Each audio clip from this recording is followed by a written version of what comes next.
चलिए, तो last class में कहाँ तक पढ़ लिए थे हम लोग? लास्ट क्लास में क्या क्या पढ़े थे, कौन बताएगा? शब्द धातु और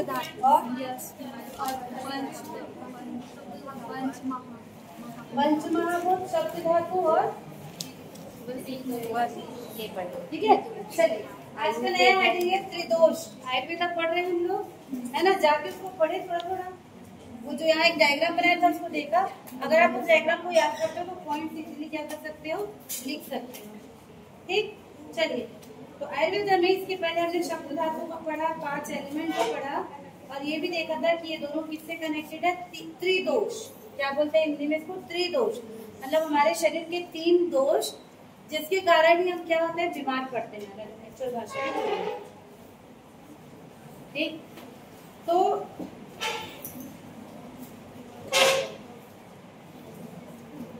ठीक, आयुर्वेद में त्रिदोष होते हैं। तो आयुर्वेद के अनुसार व्यक्ति को अपने स्वास्थ्य और शारीरिक संविधान समझने का विज्ञान ही क्या कहलाता है, त्रिदोष। अगर आप अपने अंदर के 3 दोषों के बारे में जान लोगे तो आप अपनी बीमारी से क्या कर सकते हो, बच सकते हो। ठीक है, त्रिदोष 3 मूलभूत शारीरिक ऊर्जाओं या सिद्धांतों को परिभाषित करता है। जो ये 3 त्रिदोष बार बार बोल रहे हैं, एक्चुअल में क्या है, 3 क्या है, मूलभूत शारीरिक ऊर्जा, हमारे शरीर की एनर्जी।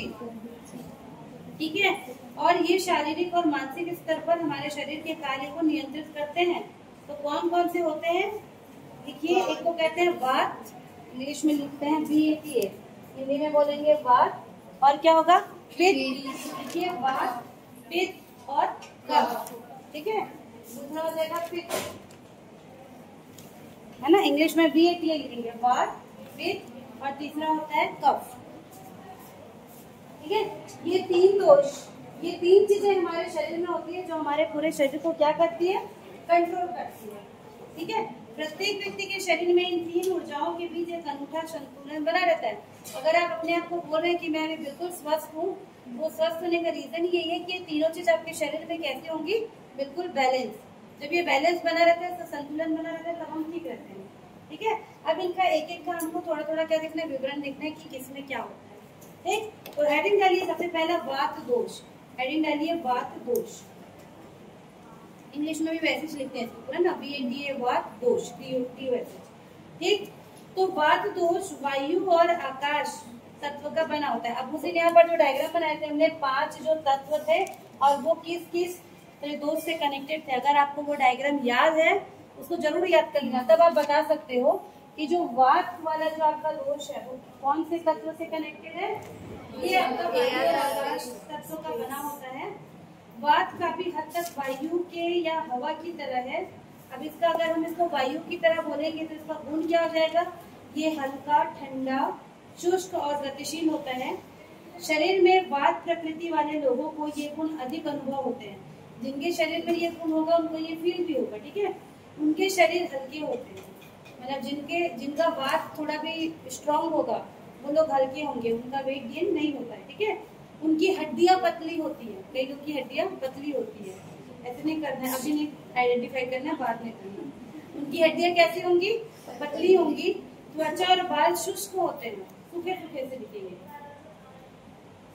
क्या चीज, मैं तो अभी शुरू ही की हूँ, फिर से बताऊं। चलो, 3 दोष आयुर्वेदा पढ़ रहे हैं, जो आज पहली बार क्लास आए हैं उनके लिए मैं बता दूं। हम लोग 4th यूनिट क्या पढ़ रहे हैं, आयुर्वेदा। आयुर्वेदा के अंदर हमको उसकी कुछ टर्मिनोलॉजी पढ़नी है, जिसमें हमने उसकी हिस्ट्री पढ़ी है ना, बहुत सारे जो इसके वैद्य उनके नाम पढ़े। उसके बाद हमको आयुर्वेदा में पढ़ना था 5 तत्व। हमारा शरीर 5 एलिमेंट से मिलकर बना हुआ है। कौन कौन से 5? आकाश और पृथ्वी। इन 5 तत्वों का हमारा शरीर बना है। और उसके बाद हमारे शरीर में सप्त धातु पाए जाते हैं, जिनसे पूरा शरीर बना हुआ है। सप्त धातु के नाम थे जैसे कि मज्जा, मेदा, ठीक है, फैट, मसल, बोन, ब्लड, ये सब पूरे क्या थे, सप्त धातु। तीसरा पॉइंट है वो है त्रिदोष का। त्रिदोष में 3 दोष होते हैं, वात, पित्त और कफ। उसमें हम लोग वात के बारे में थोड़ा डिटेल से पढ़ रहे हैं। तो उसे जब हम लोग पढ़े थे तो हमने देखा था कि जो 3 दोष हैं ये आपके इस तरह से जो 5 तत्व थे उन्हीं से कनेक्टेड है। कोई एक इससे कनेक्टेड है, कोई इससे कनेक्टेड है, ये बुक में ये डायग्राम दिया हुआ है, ठीक है। ये डायग्राम याद करोगे तो ये इजीली हो जाएगा। तो वात दोष वायु और आकाश से संबंधित है। जिनका वात जो है वो स्ट्रॉन्ग होगा, वो कैसे होंगे? पतले से होंगे, उनकी हड्डी पतली होगी, उनकी त्वचा और बाल कैसे होते हैं? शुष्क होते हैं। वे अक्सर चलते रहते हैं या तेजी से बात करते हैं। मतलब आप कई लोगों को देखोगे ज्यादा बैठना पसंद नहीं आता है ना, हमेशा चलते रहेंगे, मतलब हमेशा कुछ ना कुछ ऐसे हरकत वो करते रहते हैं या बात करते रहेंगे, एकदम तेजी से बात करेंगे। तो ऐसी प्रवृत्ति वाले लोग इसमें आते हैं, ठीक है। संतुलन बढ़ने पर इनका वजन कम हो जाता है। अब इनका वात का संतुलन बढ़ेगा तो इनका वजन क्या होगा? और कम हो जाता है।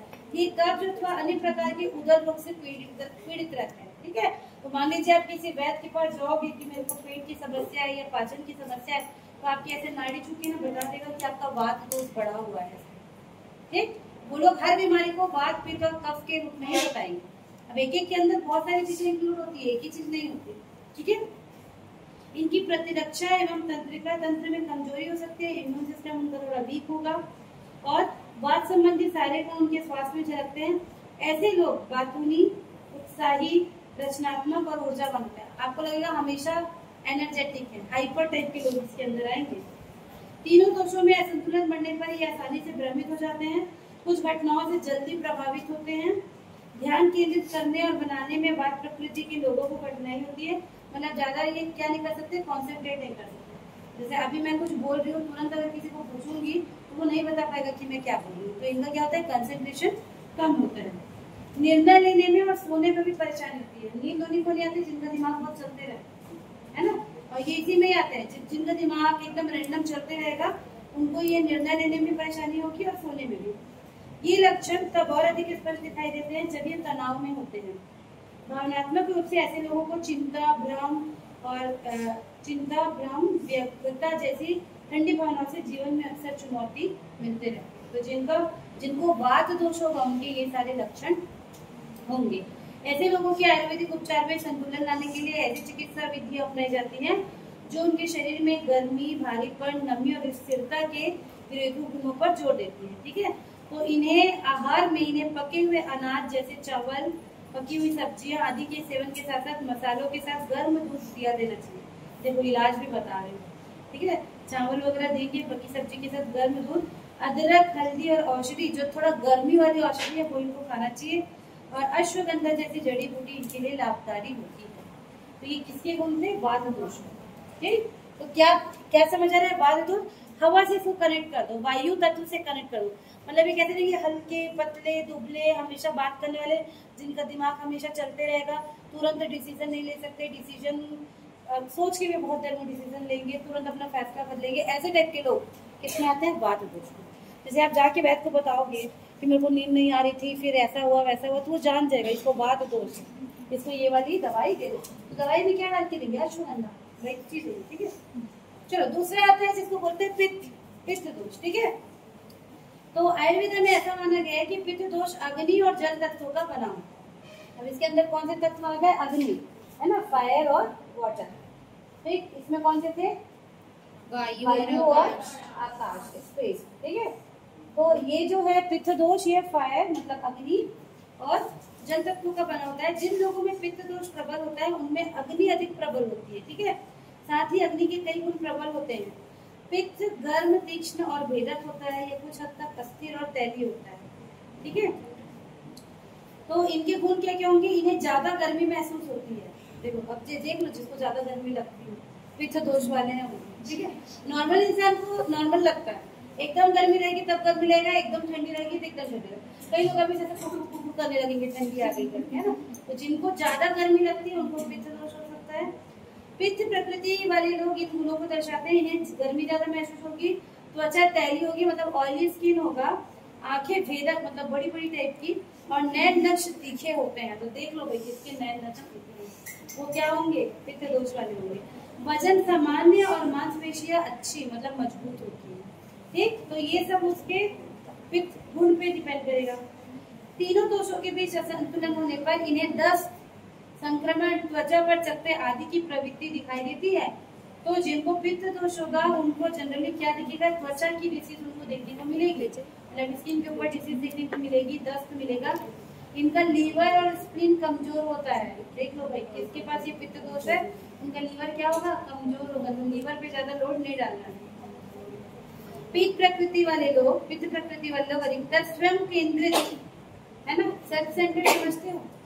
किनको बोलेंगे, किनको बोलेंगे, सेल्फ सेंटर्ड, जो सिर्फ अपने बारे में सोचते हैं उनको बोलते हैं सेल्फ सेंटर्ड। ठीक है, स्व प्रवृत्ति और स्वयं केंद्रित, प्रतिस्पर्धी, हमेशा कंपटीशन की सोचेंगे, सक्षम, साहसी, ऊर्जावान और स्पष्ट संचारक होते हैं, जो अपनी बात को क्लियरली बोल सकते हैं। ये उनके गुण होंगे। वे समस्याओं का हल करना पसंद करते हैं। जब तनाव में होते हैं तो समस्या के समाधान के लिए एड़ी चोटी एक कर देते हैं। कई लोग आप देखोगे अपनी जिंदगी में, जैसे कुछ परेशानी है तो जब तक उसको पूरा सॉल्व नहीं करेंगे चैन से नहीं बैठेंगे। और कई लोग ऐसे होते हैं जो उसको समय के हिसाब से छोड़ देते हैं। दोनों चीजें ठीक होती है। कई बार किसी समस्या को जड़ तक जब तक नहीं समझोगे ठीक नहीं होगी, लेकिन कुछ समस्या ऐसी होती है जिसमें आप बहुत सोचोगे फिर भी उसका हल नहीं मिल पाता, तो उसको समय के हिसाब से छोड़ देना चाहिए। तो ये जो पित्त दोष जिनका होता है वो कैसे होते हैं, समस्या के समाधान के लिए एड़ी चोटी एक कर देते हैं।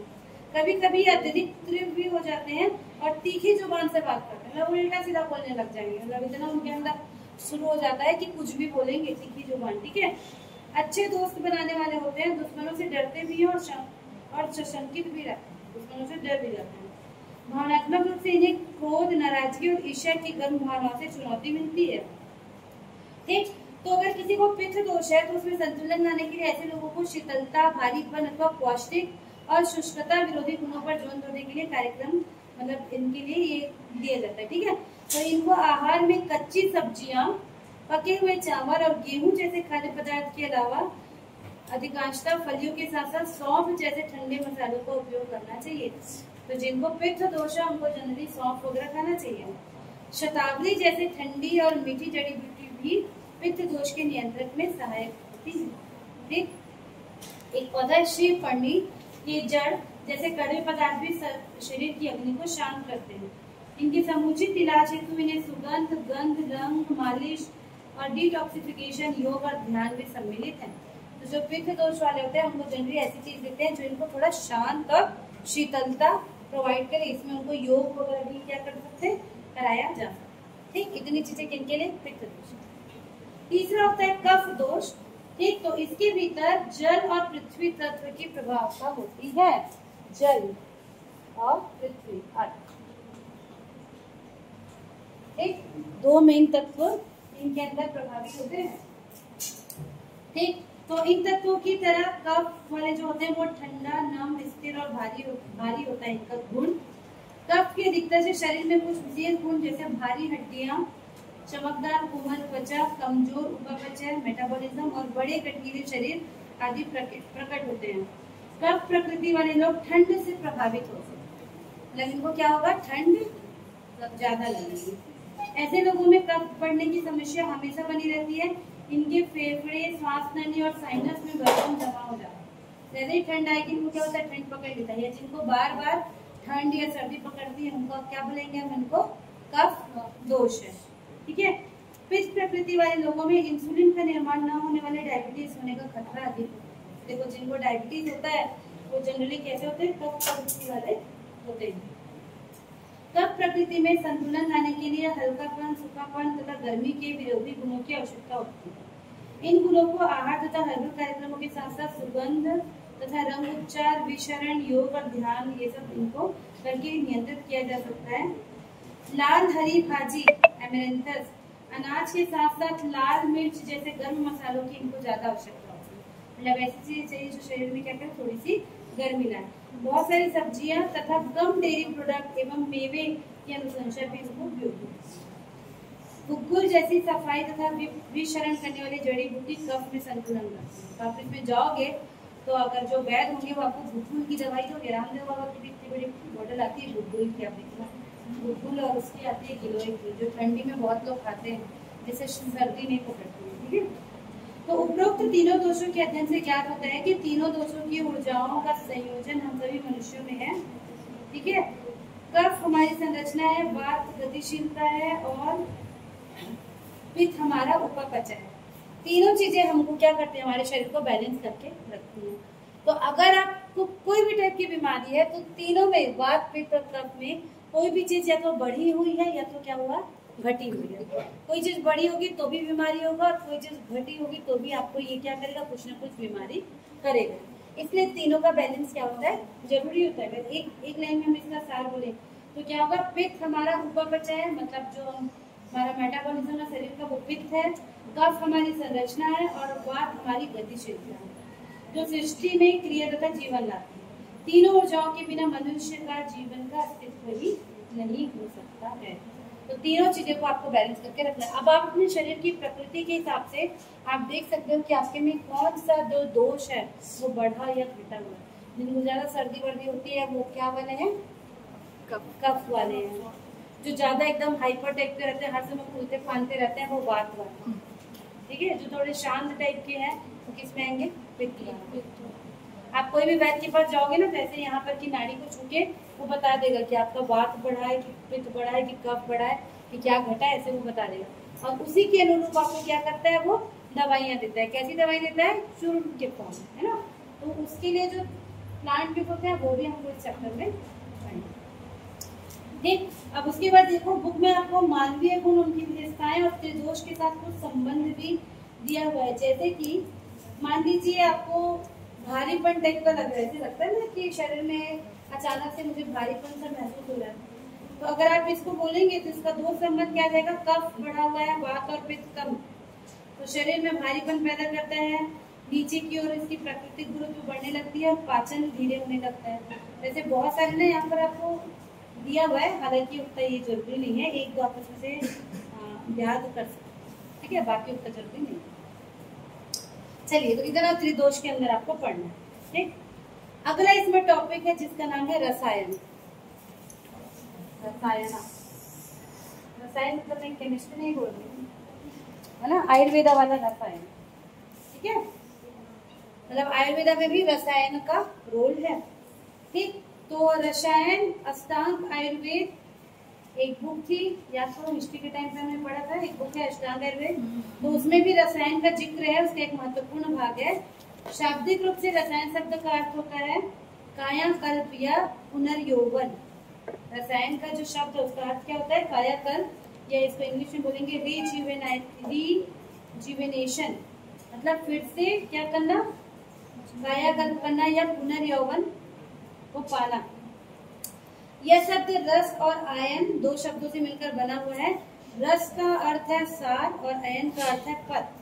तो रसायन थेरेपी एक ऐसी प्रक्रिया है जिसका उद्देश्य स्वास्थ्य और जीवन शक्ति को बढ़ाना तथा उम्र में वृद्धि को विलंबित करने के लिए शरीर के महत्वपूर्ण रस या सार के परिसंचरण और पुनर्जनन को बढ़ावा देना है।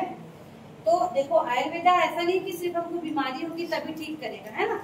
आयुर्वेदा हमको अगर बीमारी से बचे रहना है तो कौन सी जीवन शैली को अपनाना चाहिए उसके बारे में भी बताता है। और अगर आपको लंबे समय तक बना रहना है, मतलब कैसा बना रहना है, बूढ़े तो सबको होना ही एक दिन, कोई है जो अपनी एज को रोक सकता है, नहीं रोक सकते। इसमें भी बहुत काम करते रहते हैं ना साइंटिस्ट, है ना। आप देखोगे फिल्म स्टार लोग बहुत धीरे से बूढ़े होते हैं, देखते हो ना। शिल्पा शेट्टी को कौन बोलेगा 50 साल की है ना। तो वो क्या करते हैं, वो लोग तो कुछ ट्रीटमेंट लेते हैं ना एलोपैथी का, अपने स्किन को या अपने उसको अच्छा रखने के लिए वो कुछ ना कुछ मेडिसिन उसको ट्राई करते हैं।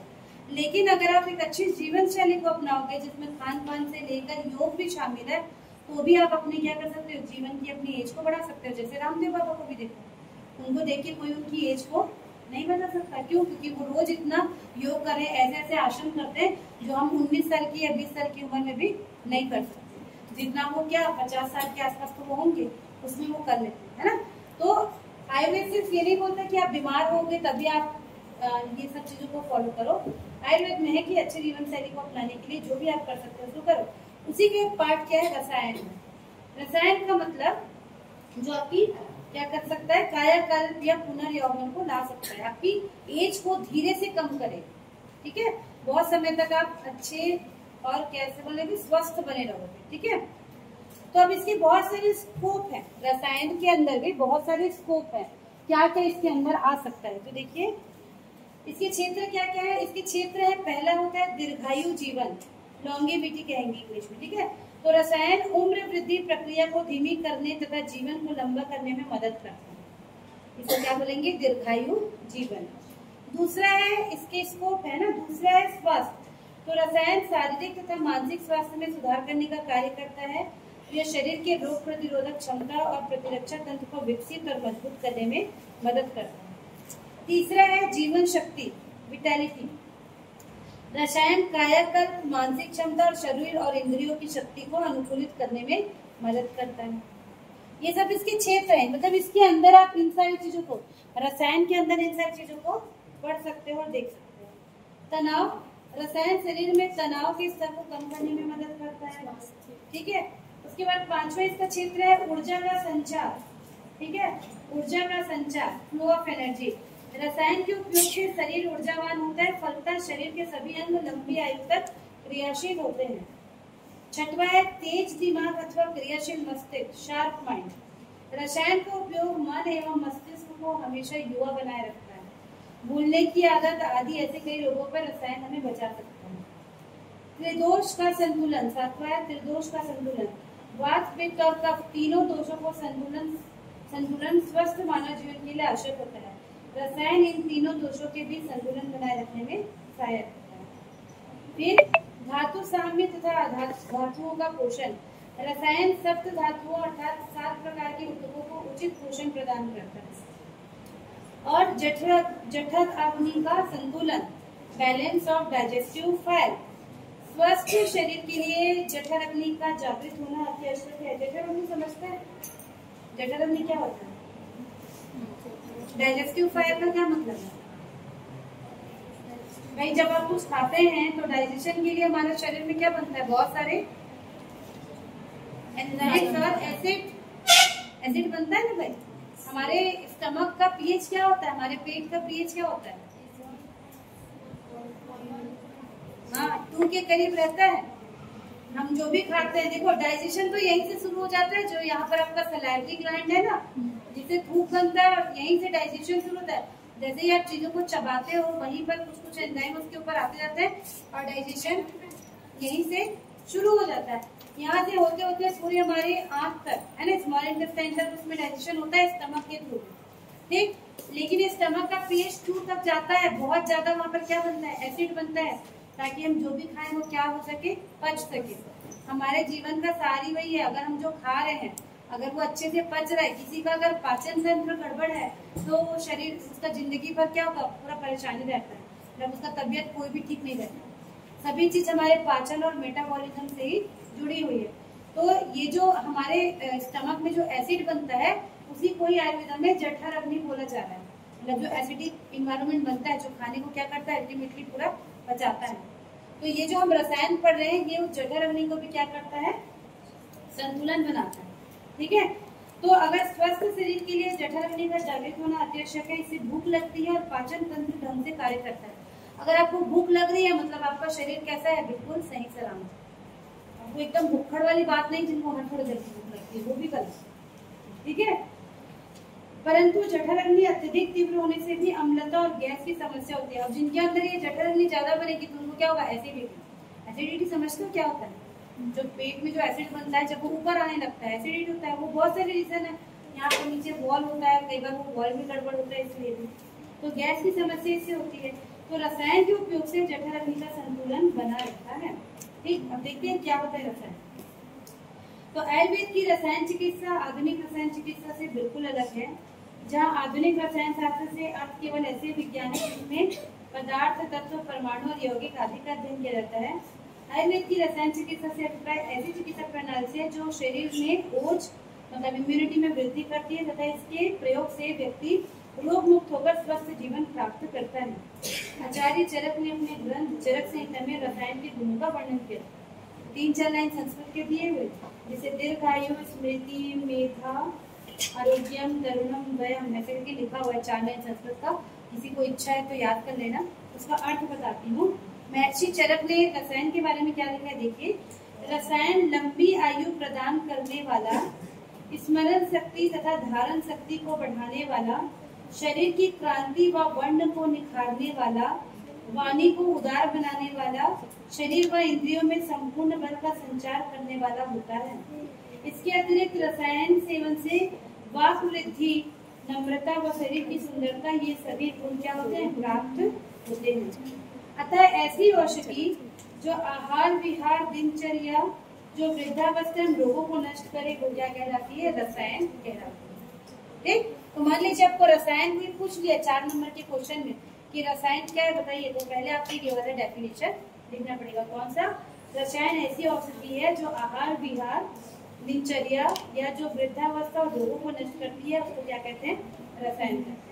उसके बाद जो इसमें संस्कृत के 4 लाइन लिखे जो महर्षि चरक ने लिखा था, उसको आप याद कर सकते हैं, या वो नहीं भी कर सकते तो उनका जो अर्थ है कि रसायन हमको क्या क्या देता है उसको आप बता सकते हैं। ठीक है, तो यहाँ पे रसायन के बारे में दिया हुआ है ना। तो स्वास्थ्य का संरक्षण और घटित होना आयुर्वेद के अनुसार रोग की स्थिति पे निर्भर करता है।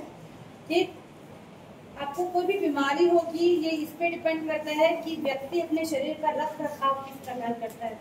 सभी चीज डिपेंड करता है आप अपनी जीवन शैली कैसे निभा रहे हैं।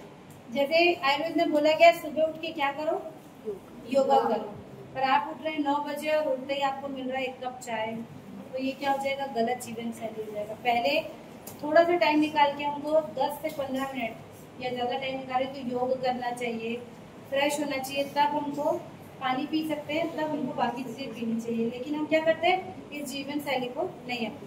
और उसके पीछे कारण भी बहुत सारे हैं। पहला कारण तो आलस ही होता है, दूसरा कारण टाइम का अभाव होता है। बहुत लोग ऐसे जो करना भी चाहेंगे पर उनके पास समय ही नहीं बचता है ना। तो बहुत सी चीजें, कई लोगों की जॉब ऐसी कि वो रात तक सो रहे हैं, है ना, तो वो सुबह जल्दी नहीं उठ सकते।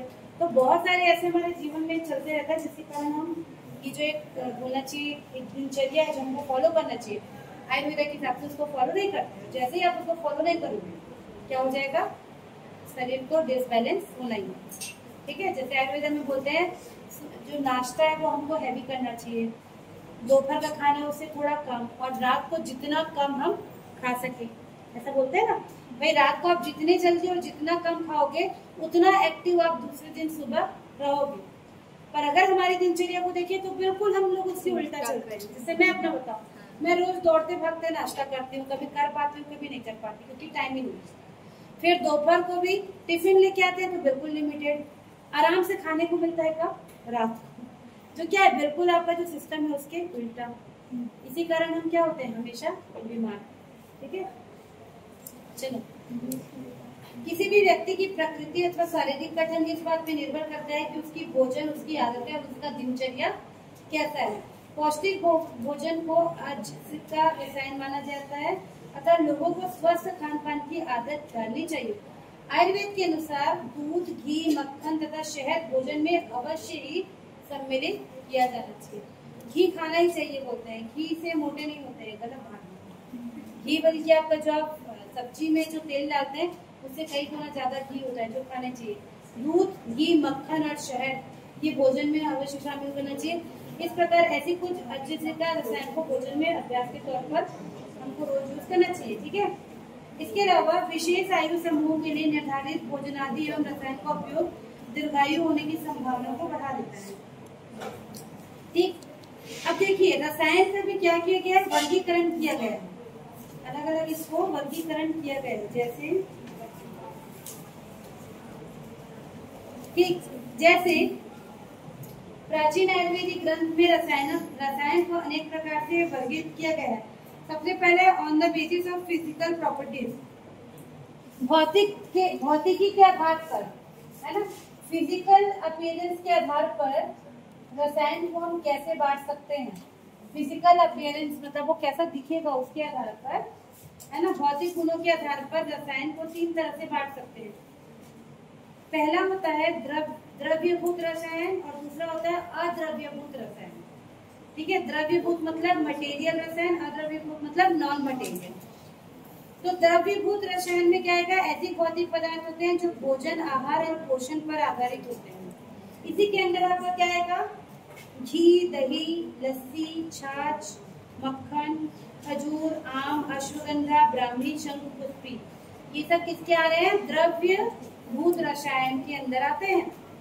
दूसरा होता है जिसको कहेंगे अद्रव्यभूत रसायन, मतलब कि नॉन मटेरियलिस्टिक रसायन। तो जो भौतिक रूप से उपलब्ध नहीं होते हैं, जो गुणों द्वारा व्यक्त किए जाते हैं, जैसे कि आचरण, व्यवहार, सत्यवादिता, अहिंसा, सार्वजनिक एवं व्यक्तिगत स्वच्छता, मानसिक स्वच्छता, भक्ति, करुणा, दया, सच बोलना, क्रोध न करना, शराब का सेवन नहीं करना, मधुर वाणी, शांति प्रिय होना, ये सब किसके उदाहरण हो जाएंगे? अद्रव्यभूत रसायन। एक ऐसा रसायन है जिसको हम देख सकते हैं जो हमारे आहार में शामिल है, और एक ऐसा रसायन है जो हमारे आचरण से दिखाई देता है। तो आप आयुर्वेद में जाओगे तो आपको बोलेंगे घी खाओ, दही, लस्सी, छाछ, और क्या बोलेंगे, मक्खन, ये सब क्या करते हैं? शरीर को फायदा करते हैं। खजूर, खजूर खाना ही चाहिए, खजूर बहुत फायदा करता है, ठीक है। उसके अलावा अश्वगंधा, ब्राह्मी, ये सब क्या हो जाएंगे? ये भी रसायन है। कौन से वाले? कौन से वाले? द्रव्यभूत रसायन, जिनको हम देख सकते हैं, फिजिकल देख सकते हैं ना भाई, लस्सी, छाछ को। अद्रव्यभूति मतलब जिनको हम देख नहीं सकते, लेकिन वो हम अगर हम उसको फॉलो करेंगे तो हम स्वस्थ रहेंगे। जैसे कि आचरण, व्यवहार, अच्छा बोलना, अच्छा देखना, अच्छा खाना, स्वच्छता रखना, सच बोलना, गुस्सा नहीं करना, शराब का सेवन नहीं करना, ये सब किसमें आएगा आपका? ये भी रसायन का पार्ट। ठीक, चलिए, ये एक टाइप का रसायन हुआ। दूसरा होता है शरीर में प्रविष्टि मार्ग के आधार पर, on the basis of entrance point inside the body. हमारे शरीर में वो कैसे एंटर करेगा उसके आधार पर, entrance point in our body, ठीक है। इसमें देखिए किस टाइप के हमको देखने को मिलेंगे रसायन। तो इसमें 3 तरह के होते हैं। एक को कहते हैं कुटी प्रवेशिक रसायन, लिखो, पहले को कहेंगे कुटी, कु और टी में छोटी की मात्रा, कुटी प्रवेशिक रसायन, इंग्लिश में बोलेंगे गट एंट्रेंस रसायन, गट खाते हैं वो।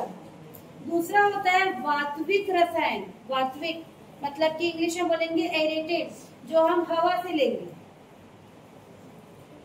और तीसरा होता है जिसको कहते हैं द्रोणी प्रवेशिक, द्रोणी बेसिन एंट्रेंस रसायन। ठीक, तो देखिए क्या होता है, उपरोक्त 3 प्रकार के रसायनों में प्रथम अर्थात कुटी प्रवेशिक रसायन आहार नाल के माध्यम से शरीर में प्रवेश करते हैं।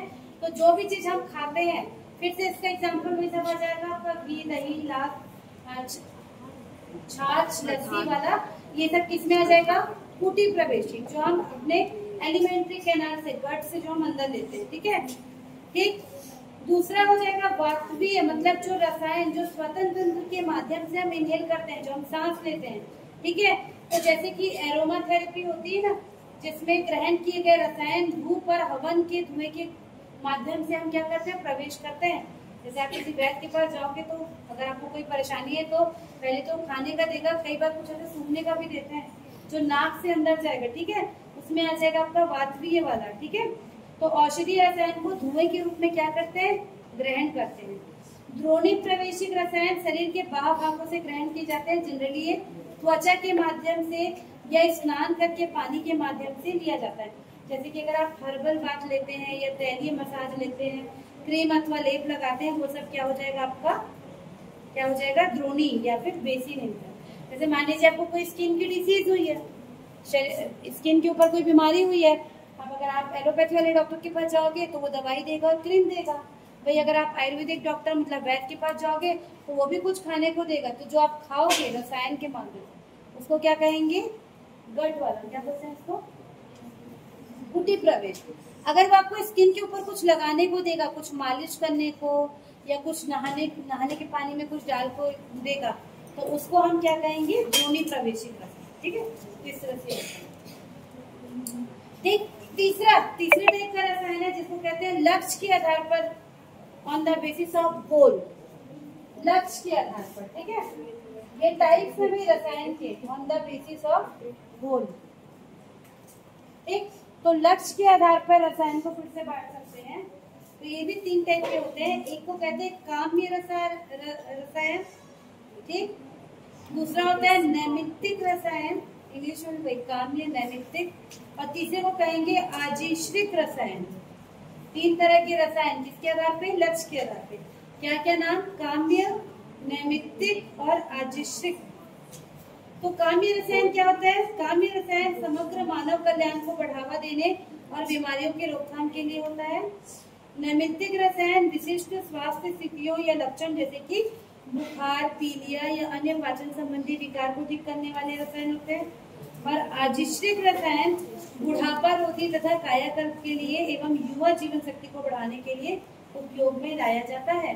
तो देखो 3 तरह के रसायन है। पहले वाला कब आएगा?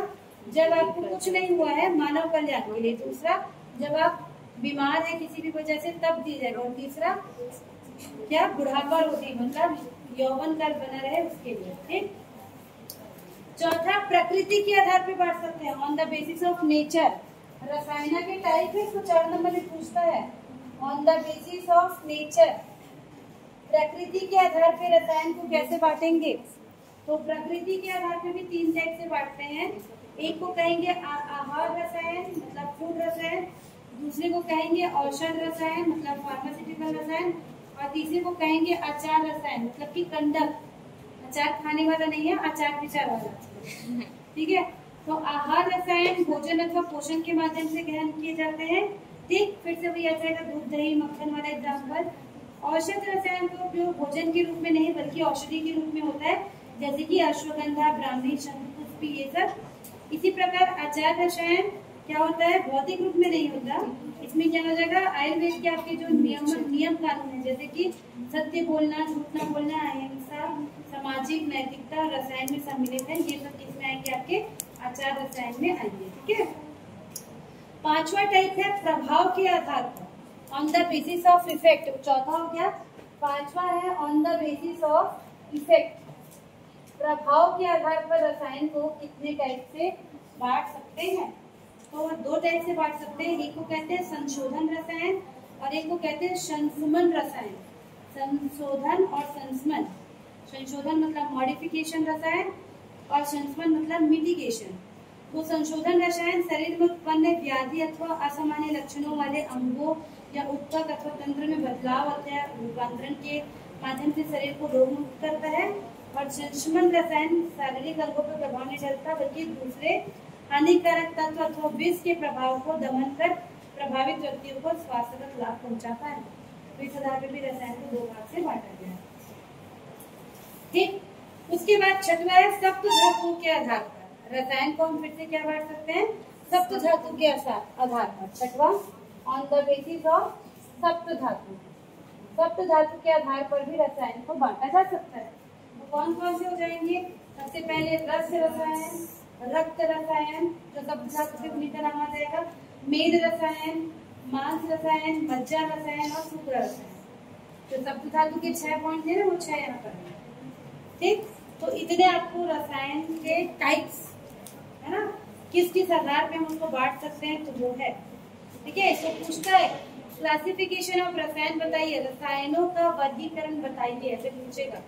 तो किन किन आधार पे? पहला है भौतिक गुणों के आधार पे बांट सकते हैं। दूसरा शरीर में प्रविष्टि के मार्ग के आधार पर। तीसरा लक्ष्य के आधार पर। चौथा प्रकृति के आधार पर। 5वां प्रभाव के आधार पर। और 6वां सप्त धातु के आधार पर रसायन को हम क्या कर सकते हैं? बांट सकते हैं। ठीक। चलिए अब कुछ रसायन के नाम बताती हूँ, मतलब आयुर्वेद में किसको रसायन बोला गया। लिखिए। सबसे पहला अदरक। अदरक को क्या बोलता है आयुर्वेद? ये क्या है? रसायन है। ठीक है। अदरक। दूसरा आंवला, आंवला। तीसरा हर्रा, हर्रा। चौथा गिलोय। 5वां नीम। 6वां ब्राह्मी। 7वां गुग्गुल, गुग्गुल एक पौधा होता है, गुग्गुल। 8वां शतावरी। 9वां कालमेघ, कालमेघ। 10वां अश्वगंधा। और 11वां है हल्दी, हल्दी। इन सब चीजों को आयुर्वेद क्या मानता है? रसायन। तो समझ आया? अब रसायन की डेफिनेशन याद करो।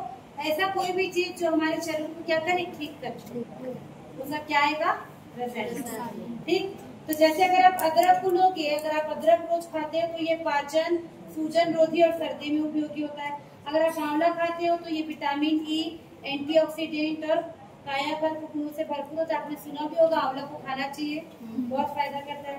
हर्रा जो होता है ना, फेफड़ा चूर्ण जो बनता है उसका मेन इंग्रेडिएंट है हर्रा, तो ये लीवर टॉनिक और पाचन क्रिया में सहायक होता है। अगर आप गिलोय खाते हैं, कोरोना के टाइम में गिलोय की डंडी को डालकर चाय के रूप में बहुत पिए, तो ये प्रतिरक्षा प्रणाली को बूस्ट करता है, सूजन रोधी होता है। अगर आप नीम का सेवन करते हैं तो ये एंटीसेप्टिक होता है, त्वचा रोग में लाभदायी होता है। अगर आप ब्राह्मी रोज लेते हैं तो ये मस्तिष्क का टॉनिक है ना, और स्मृति बढ़ाने वाला होता है। अगर आप डॉक्टर के पास जाके बोलोगे कि मेरे को थोड़ा कम याद रहता है, तो आपको ब्राह्मी ऐसा कोई टॉनिक लिखेगा जिसमें ब्राह्मी क्या होता है, बहुत ज्यादा डला रहेगा। गुग्गल जो होता है वो कोलेस्ट्रॉल को कम करता है, वजन प्रबंधन में काम आता है। शतावरी महिलाओं के लिए वरदान की तरह से होता है। शतावरी की टैबलेट खाती है, शतावरी का पाउडर आता है ना, लड़कियों को या महिलाओं को जो भी प्रॉब्लम होती है, ठीक है, मंथली वाली या प्रेगनेंसी के टाइम में, सब में हार्मोनल को संतुलन करता है। ठीक है, काल मेघ बुखार और प्रतिरक्षा प्रणाली को मजबूत करता है। अश्वगंधा तनाव से राहत देता है, एनर्जी बूस्टर है। और हल्दी के बारे में हम सब जानते हैं, सूजन रोधी, पाचन क्रिया को बढ़ाने वाला, ये सब होता है। ठीक है, तो आपको ये 11 नाम दिए हुए, कम से कम 5 से 6 नाम तो आप याद रखोगे। ये आपको ऐसे भी याद रहेगा और सबका बॉटनिकल नेम भी याद रखना पड़ेगा। यहाँ पर दिया हुआ है, जैसे अदरक का क्या होता है, जिंजीबर ऑफिसिनेलिस, ठीक है, और हल्दी का बहुत सारे होते हैं आगे, कुरकुमा उसका मेन है, कुरकुमा लौंगा भी लिख सकते हैं, ठीक है। अश्वगंधा का विथानिया सोम्निफेरा, ठीक है। तो ऐसे करके आपको ये याद रखना पड़ेगा। ठीक, चलो उसके बाद देखिए, रसायन संबंधी सभी अध्ययनों से पता चलता है कि रसायन की स्वास्थ्य के रखरखाव और संरक्षण में एक निश्चित भूमिका होती है। रसायन का उचित उपयोग हमें स्वस्थ और सबल रहने में मदद करता है, हमारे शरीर की देखभाल करता है। ठीक, एलोपैथी किसी रोग का समूल नष्ट नहीं करता। आप कितनी भी एलोपैथी वाली दवाई खा लो, जब डॉक्टर के पास जाते हैं, डॉक्टर लिख के देते हैं और मेडिकल से जो खरीदते हैं, वो कभी भी आपके रोग को दूर नहीं करता। वो क्या करता है, कुछ समय के लिए बस उसको दबाता है। जब तक आप टैबलेट वगैरह खाओगे, ठीक रहोगे, बाद में वो क्या होगा, वापस होगा ही। ये हमारे प्रतिरक्षा तंत्र पर भी विपरीत प्रभाव डालता है। अतः समय आ गया है कि बीमारी का निवारक पहलुओं के रूप में हम क्या करें, वर्तमान नीति में रसायन की उपयोगिता का समावेश किया जाए। किसी भी व्यक्ति के लिए जीवन की गुणवत्ता महत्वपूर्ण है, अतः रसायन चिकित्सा को राष्ट्रीय नीति में शामिल किया जाना चाहिए। इसकी सहायता से आयुर्वेद मानवता की भलाई में क्या कर रहा है, सहयोग देता आ रहा है। तो ये जितने भी टाइप के रसायन होते हैं, हमको हमारे दैनिक जीवन में क्या करना चाहिए, फॉलो करना चाहिए। ठीक, चल उसके बाद एक पॉइंट और दिया हुआ है जिसको आप लोग जानते हो, च्यवनप्राश। नाम सुनिए? Yes ma'am. च्यवनप्राश रसायन के अंदर क्या आता है, च्यवनप्राश। देखते हो क्या, कौन सा वाला खाए होगे, सभी ने खाया होगा च्यवनप्राश, लाल वाला, डिब्बे में। च्यवनप्राश को एक अद्भुत रसायन माना गया। क्या माना गया, अद्भुत। एग्जाम में ऑब्जेक्टिव में पूछ लेगा, अद्भुत रसायन कौन है, उत्तर करना च्यवनप्राश। च्यवनप्राश कई रसायन के मिश्रण से तैयार किया गया एक अद्भुत रसायन है। तो च्यवनप्राश कोई एक रसायन नहीं है, बहुत सारे रसायन को क्या किए हैं, मिक्स किए हैं। इसका नाम भारत के महान संत महर्षि च्यवन के नाम पर रखा गया। तो किसी एक महर्षि के नाम पे च्यवनप्राश नाम है, ठीक है भाई। च्यवनप्राश रसायन बनाने जाने के पीछे एक कहानी है, ये कहानी हमारे काम की नहीं है, उसको हमको नहीं देखना है, ठीक है। इसमें शादी ब्याह से जुड़ा हुआ है, तो छोड़ो। आपको जो याद है, कहानी दिया बुक में पढ़ लेना, 2 लाइन में लिख भी सकते हो कि महर्षि क्या थे, इनका उस समय रीति रिवाज के अनुसार इनका विवाह युवा रूपवती कन्या के साथ हुआ। फिर वृद्धावस्था आ गई, उससे बचने के लिए इन्होंने च्यवनप्राश को रोक किया था, उसको छोड़ दो। च्यवनप्राश बनाने के मूल निदर्शनों में इसके फॉर्मूला में कुल 37 जड़ी बूटी मिश्रित है। बताओ, 37 जड़ी बूटियों को मिलाकर क्या बनाया गया है, च्यवनप्राश बनाया गया है। इसके मुख्य कार्यों कि कई जड़ी बूटियों के अलग अलग प्रभाव को अध्ययन करके समझा जा सकता है। च्यवनप्राश का मुख्य कार्य उपापचय ऊर्जा के स्रोत होना, मेटाबॉलिज्म को बढ़ाना, पाचन और श्वसन में सुधार करना है। मुख्य पौधे अथवा उसके उत्पाद जो च्यवनप्राश के घटक है, जैसे उसमें क्या क्या डला रहता है देखिए, बेल, बाला, पिपली, आंवला, इलायची, दालचीनी, लौंग, अदरक, काकड़ा सिंगी, पंचलोचन, काली मिर्च, तुलसी, साइट्रस, पिस्टिया, हर्रा, मुलेठी, तेज पत्ती, गुड़, घी, अदरक, शहद, इतनी सारी टाइप की चीजें आपकी किसमें मिली होती है? च्यवनप्राश का सेवन एवं मात्रा व्यक्ति के बदलाव को देखकर दिया जाना। ऐसा नहीं कि इतना सारा चॉकलेट दिन भर बैठ के च्यवनप्राश ही चाटे जाए, ये नहीं करना है। आपको क्या परेशानी है, कैसा शरीर है, वात पित्त कफ क्या है, उसके आधार पर च्यवनप्राश का सेवन किया जाता है। ठीक है, च्यवनप्राश या उपाख्यान धार्मिक ग्रंथों से वर्जित कथाओं से मिली गई है। ठीक है, और जो लेखक है वो नहीं बोलता कि सबको खाना चाहिए, लेकिन ये बहुत सारी जड़ी बूटियों से इसका रहता है। नारायण हम मानते हैं कि ठंडी के दिन में अगर आप एक छोटा चम्मच आधा चम्मच अगर च्यवनप्राश खाते हैं तो वो कहीं ना कहीं फायदा करता है। लेकिन जो मार्केट में मिलता है वो च्यवनप्राश में एक्चुअल में जड़ी बूटियां हैं कि इसको भी आप नहीं जानते, क्योंकि अगर ये एक्चुअल बनेगा तो बहुत कड़वा रहेगा। आप खाते हो कड़वा रहता है नहीं रहता ना, आपको मीठा मीठा सा होता है ना। तो वो किस चीज को ज्यादा डाला है किस चीज को कम डाला है वो आप नहीं जानते। तो अगर किसी च्यवनप्राश खाना चाहिए लेकिन अपने शरीर के हिसाब से। हमारे शरीर में कोई भी चीज की अधिकता, जैसे आप बोलो कि बहुत पौष्टिक चीज आप खा रहे हो लेकिन आप उसको भी अगर अधिक मात्रा में खा रहे हो तो हमेशा क्या करेगा? आपको नुकसान नहीं करेगा। तो इस हिसाब से आपको खाना चाहिए। तो एग्जाम पॉइंट ऑफ व्यू से आपको च्यवनप्राश के बारे में इतना पता होना चाहिए।